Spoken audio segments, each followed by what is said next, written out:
Hello everyone, and welcome to my first build video titled Project EBEAST, based on this 1992 Ford Falcon EB Series 2.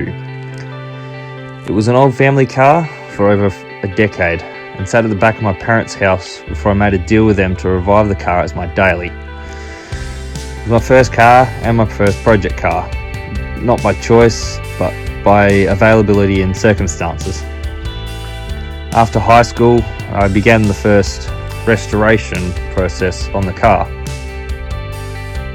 Oh yeah, for 18-year-old me it was a huge, daunting task. Considering it was destined for the junkyard, you tell me.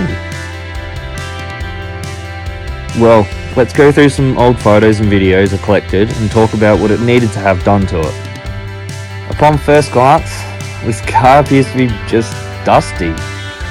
Not bad considering it wasn't under any cover for 6 years. You're probably right. Everything was there and everything appeared to be free. I mean, it ran until it was parked. So going back to what I was saying, it didn't look like much of a project.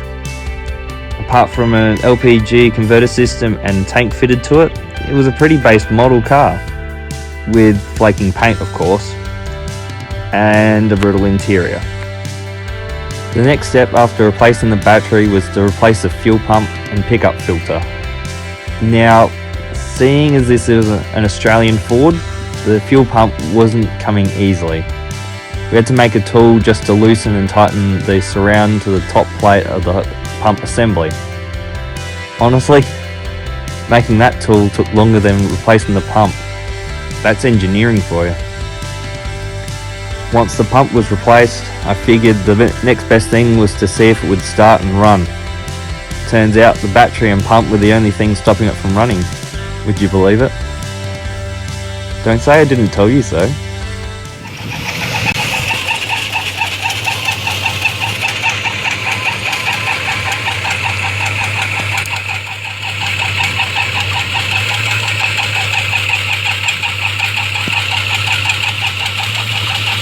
Rev.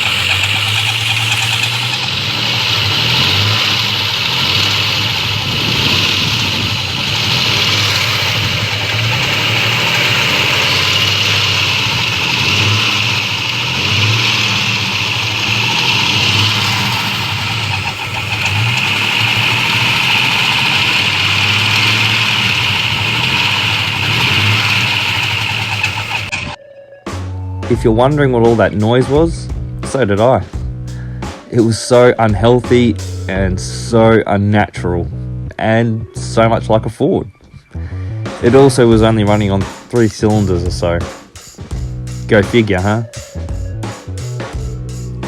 We tested the spark and the compression. Compression was down slightly and the spark was, well, above expectation. After the test, we returned the plugs to the holes and drowned the fuel tank with injector cleaner. A little too much wouldn't hurt it, right?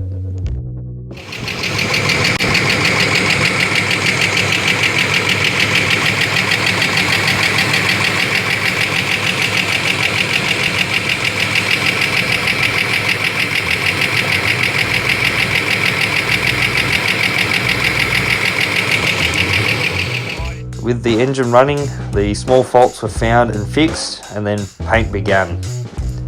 After 2 weeks, I took it for its first drive down to Strathalbyn for a family Christmas lunch. It never missed a beat, for about 5 months or so. It had some electrical gremlins to sort out while I was overseas in the US, which wasn't my fault, considering I didn't own the car while I was away.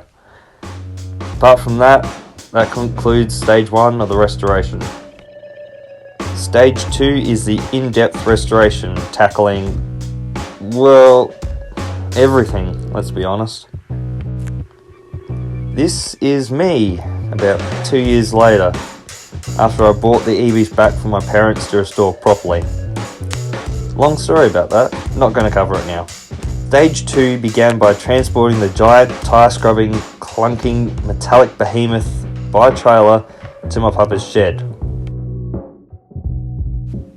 The answer to that is simple.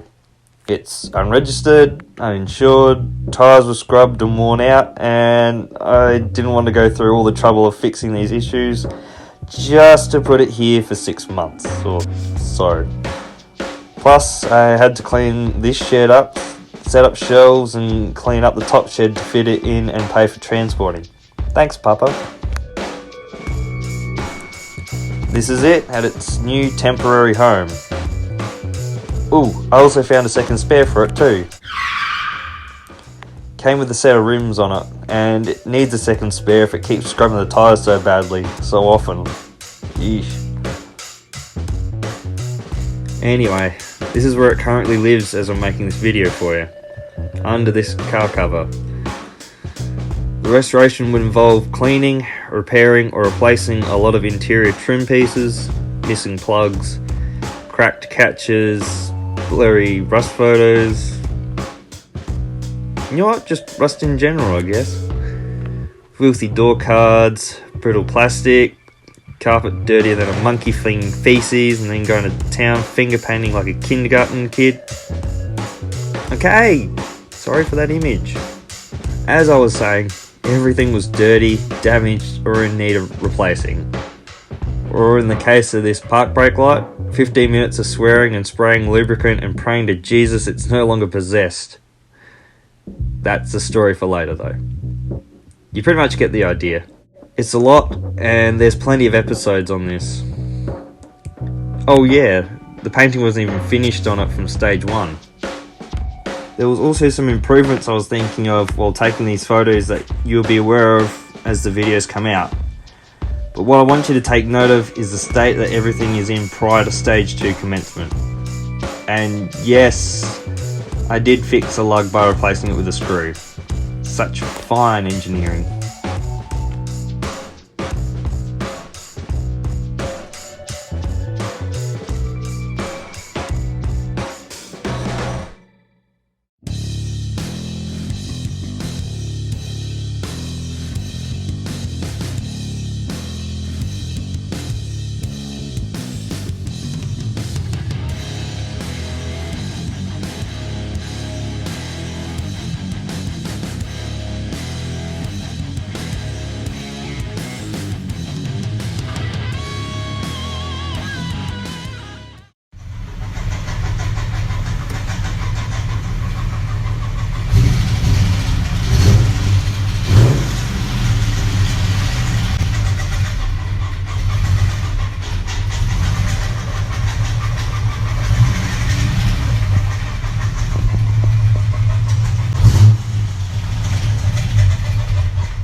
Yeah, thanks past me for summing that up for us.